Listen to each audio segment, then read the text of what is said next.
Yes, my lord, it would appear I printed some ruling that reflected him as petitioner number 5 okay. Maybe in the after consolidated petition. After the consolidation, yes. Yes. The party is the same, no problem. Very well, my lady. We have filed petitioner submissions dated 25th of August 2022. They are supplementary submissions dated 28th of August Mr. Mutuga, sorry, you said that you'll address issue number? I will address issue number 6. And Mr. Ndewa will address issue number 8. Correct, thank you. My lord, we have filed submissions dated 25th of August 2022. We have supplementary submissions dated 28th of August 2022. My lord, there is a quote attributed to the American statesman, Harry Truman, that the president, whoever he is, has to decide. He cannot pass the buck to anybody. No one else can do the deciding for him. This is his job. And my lord, it is my submission that constitutional mandates given to IEBC have to be performed by IEBC because the buck stops with the commission. Our constitution has been characterized as a transformative charter. My lord, the only way it can be a transformative charter is if we breathe life to it instead of paying lip service. The principles that run through the Constitution, including transparency, accountability, participation of the people, have to be given.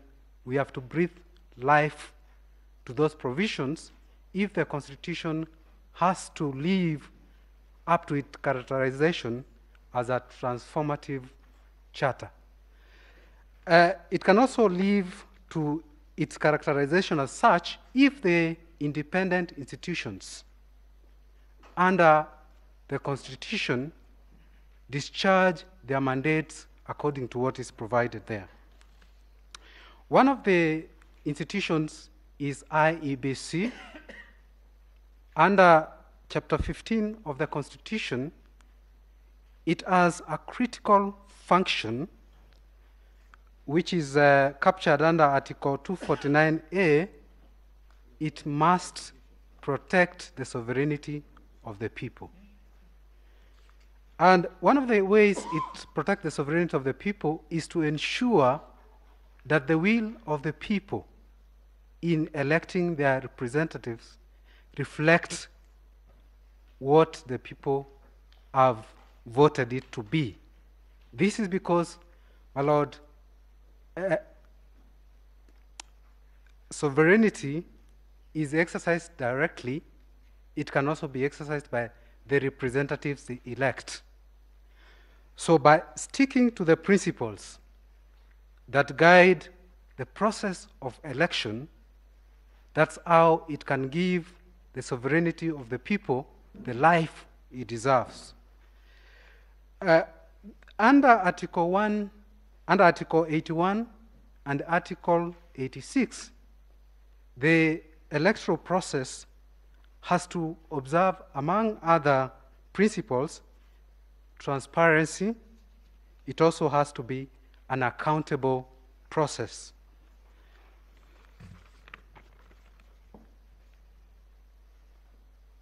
My lords, the commission is constituted under Article 88, and the national legislation that provides for the commission is the Independent Electoral and Boundary Commission, that is Act number 9 of 2011.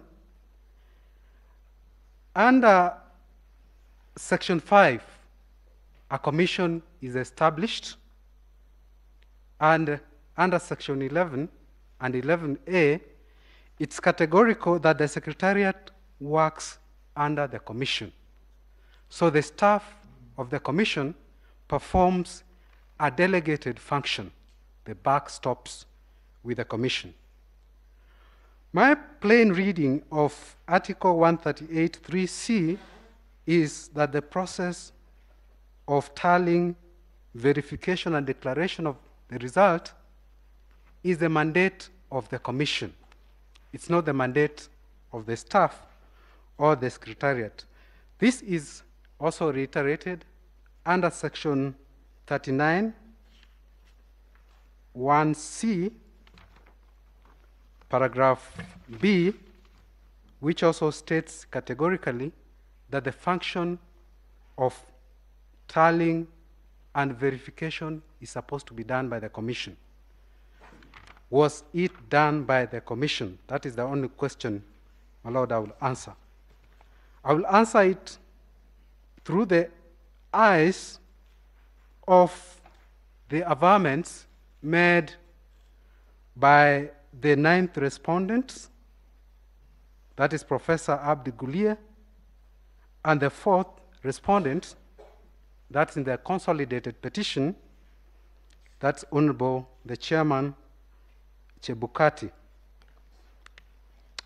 This is how, from their own affidavit, without even going to the regulations in which they set out on how the verification was supposed to be done, from their own affidavits.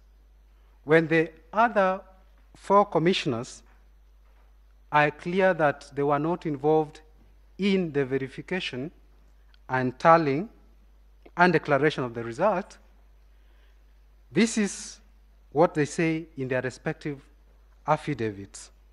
The affidavit of Professor Gulier, the 9th respondent, sworn on 20th of August 2022 in respect of petition 005, at paragraph 8, he is clear that once assigned a responsibility by the commission, whatever recommendations he makes have to go back to the commission for consideration. So from his own averment, it was clear that even when the commission delegates a function to a commissioner, he has to report back to the commission for approval. At paragraph 32 of his affidavit, this is how he described how verification was done and the result generated. That the chief executive officer / the commission secretary came with the final result. That is on 15th of August 2022, when the commissioners were seated in a meeting. He acknowledges that the verification is not being done by the commission. It is the chief executive officer getting to the commissioners a result, a clear admission that they were not involved in the tallying and the verification of the result. Now, in respect of the 27 constituencies which have been mentioned, and there was doubt whether verification was done, this is how he puts it in paragraph 27, paragraph 35 with this affidavit, that these constituencies were verified in the presence of agents of candidates and included in the final tally. There's nowhere in that statement he says that verification was done by the commission. Now, on why he did not even announce the result for transparency, then he says there was no calmness in the auditorium for them to announce the result. But then the question is, when it was restored, the chairman of the Electoral Commission was able to read the result in Form 34C. The question is, during that period, how is it that they could not read the result for the 27 constituencies? The Chairman of the Commission, Honorable Chebukati, in his replying affidavit to the fourth petitioner's petition, the affidavit is undated, but it was filed on 27th of August 2022. This is how he characterizes the verification of the result by the Commission. At paragraph 31, he avers under oath that the verification and tallying was undertaken by a staff of IEBC with some commissioners assigned the role. My Lord, from the chairman's own averment, the verification is being done by a commissioner assigned the role, and the staff of IEBC. There is no indication anywhere that that outcome of the verification was brought before the commissioners before an announcement was made. It is understandable that tallying and a verification of over 40,000 polling stations is an Herculean task, and it cannot be done by 7 commissioners. But, my lords, if they delegate that function to the staff of IEBC and a commissioner or 2 commissioners, it is my submission that whatever report that comes out of that tallying and verification has to be placed before the commissioners before a declaration is made. My Lord, that was not done. Now, an explanation is given by the chairman of the commission at paragraph 25 of his affidavit in reply to the fourth petitioner's petition, when the fourth petitioner avers that no announcement was made for 27 other constituencies for purposes of, my Lord, there is no explanation given why it was done in respect of 261 other constituencies and not the 27 constituencies. It's my submission that in respect of those other 27 constituencies, there was lack of transparency and accountability. The chairman avers in that paragraph 25 of his affidavit further that Professor Gulier was prevented from reading the results,